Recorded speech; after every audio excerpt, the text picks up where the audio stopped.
4 তারিখের পরে যারা অন্য দল থেকে আমাদের দলে আসার কথা বলছেন, সরাসরি ঘোষণা করে দিচ্ছেন, স্বঘোষিতভাবে বিজেপির নেতা বা কর্মী হয়ে যাচ্ছেন, তাদের কেউ বিজেপি বলে অন্তত আমরা মানছি না, আমরা এন্ডোর্স করছি না। যুবসাথী তৃণমূল দেয়নি, যুবসাথী তৃণমূল শুধু 3 বার ঘোষণা করেছে। মাঝে মাঝে কুমিরের ছানার মতো যুবসাথী বেরিয়ে আসতো, ঠিক ভোট আসতো, যুবসাথী আসতো, তারপরে কিরকম করে যেন ফর্মগুলো গায়েব হয়ে যেত। প্রাক্তন মুখ্যমন্ত্রী এখনো নিখাত হাস্যরস পরিবেশনা করছেন, সেই দায়িত্ব প্রাক্তন মুখ্যমন্ত্রীর ওপরেই আছে।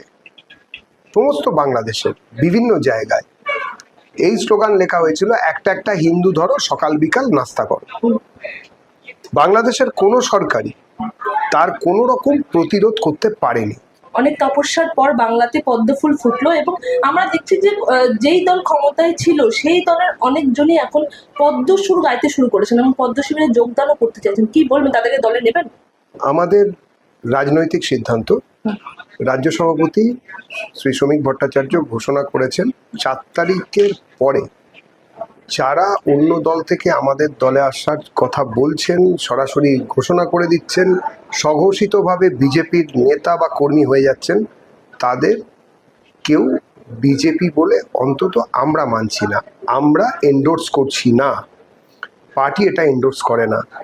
এই মুহূর্তে সমস্ত দলের যত শাখা আছে, আমাদের দলের সমস্ত শাখা, সমস্ত ছোট সংগঠন কোনো জায়গাতেই কোনোভাবে কাউকে অন্তর্ভুক্তিকরণ বন্ধ রয়েছে। আমরা নতুন করে কাউকে মেম্বারশিপ এই মুহূর্তে দিচ্ছি না। দাদা, মতুয়ার অনেক নাম আমরা বাদ দিয়েছিল, সেটা জানি। কি এই যে আপনাদের সরকার আসলো, তাদের নাম কি ফেরানো হবে? মতুরাদের যে নাম বাদ গিয়েছিল তার কারণ তৃণমূলের লোকেরা দল বেঁধে বিভিন্ন জায়গায় মিথ্যে প্রচার করেছিল যে যদি সিএতে অ্যাপ্লিকেশন করে তারা, তাহলে তাদের নাকি ডিটেনশন ক্যাম্পে পাঠিয়ে দেওয়া হবে। এই ধরনের অপপ্রচারের ফলে স্বভাবতই কিছু লোক ভয় পেয়ে গেছিলেন, কেননা ওপার বাংলায়, বাংলাদেশে, তার আগে পূর্ব পাকিস্তানে শুধুমাত্র হিন্দু হওয়ার অপরাধে তারা ওখানে প্রতারিত হয়েছিলেন, ওখান থেকে বিতাড়িত হয়েছিলেন।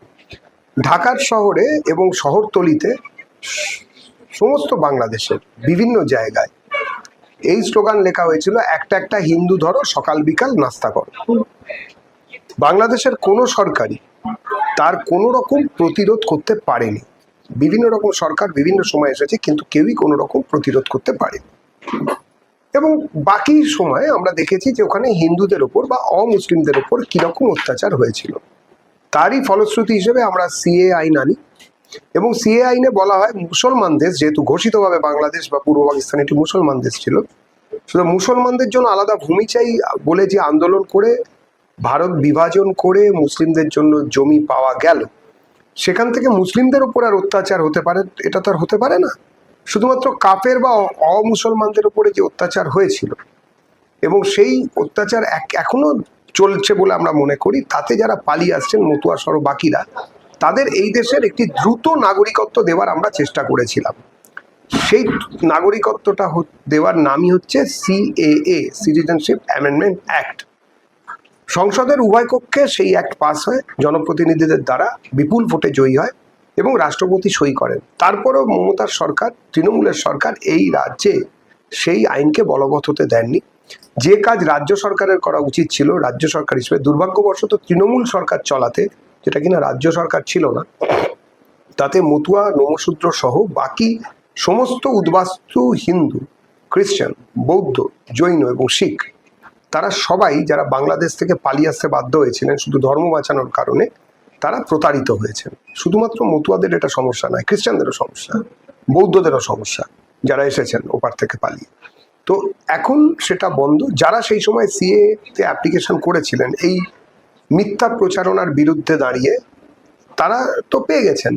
বাকিরা যারা পাননি, সি এর জন্য আবেদন করবেন, পাবেন। কেননা সি এর অ্যাপ্লিকেশন নয়, সি এতে সার্টিফিকেট পাওয়া, সার্টিফিকেট একটি মানবিন্দু ছিল নাম তোলার ক্ষেত্রে, পেয়ে যাবেন, অসুবিধা হবে। এত সামাজিক প্রকল্প আমরা দেখেছি, তৃণমূলের আমল থেকে লক্ষ্মীর ভান্ডার দিয়েছে, যুবসাথী দিয়েছে, এবার আপনারা তো এর থেকে বেশি দিচ্ছেন, তাহলে কি?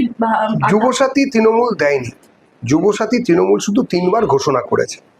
মাঝে মাঝে কুমিরের ছানার মতো যুবসাথী বেরিয়ে আসতো, ঠিক ভোট আসতো, যুবসাথী আসতো, তারপরে কিরকম করে যেন ফর্মগুলো গায়েব হয়ে যেত।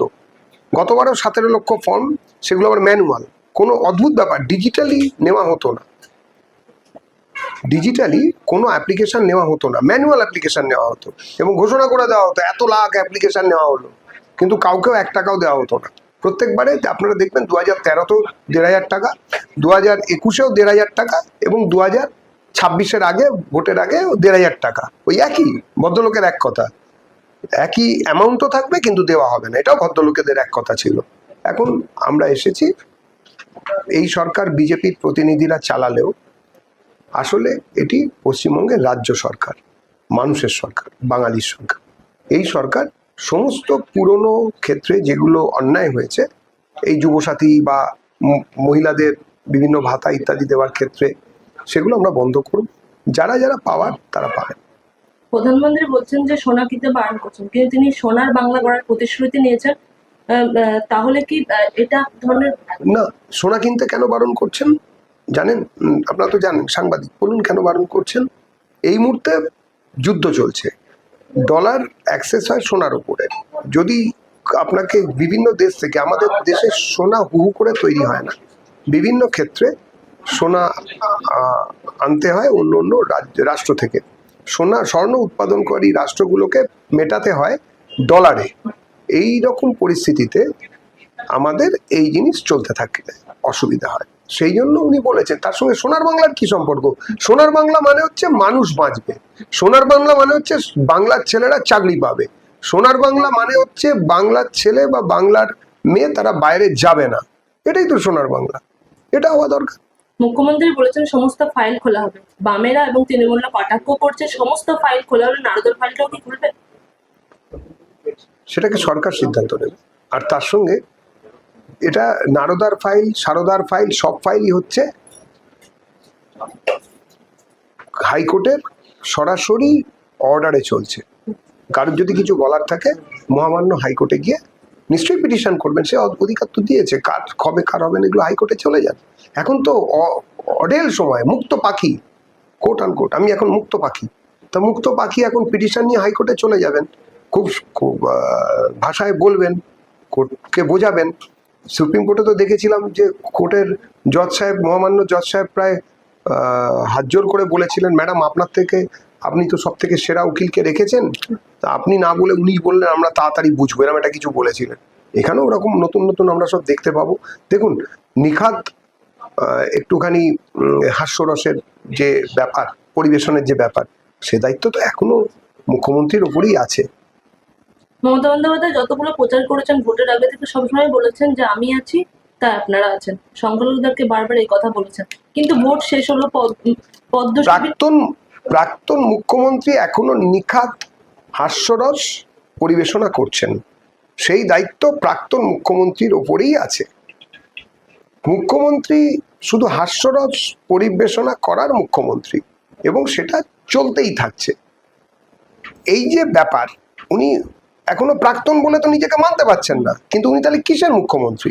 মানুষ ওনাকে পরিত্যাগ করেছে, কিন্তু উনি হাস্যরস শুধু পরিবেশনা করে যাচ্ছেন, তো তারই মুখ্য উনি চালাবেন।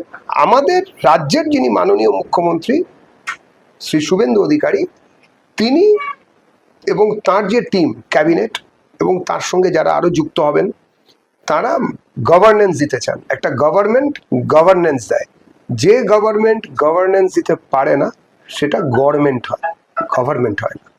যেটা মাননীয় মুখ্যমন্ত্রী হিসেবে যখন মমতা বন্দ্যোপাধ্যায় নিজেকে লোককে বলতেন, সেই সময় উনি গভর্নমেন্ট বলতেন। মাননীয় মুখ্যমন্ত্রী শ্রী শুভেন্দু অধিকারী গভর্নমেন্ট চালাচ্ছেন। Thank you.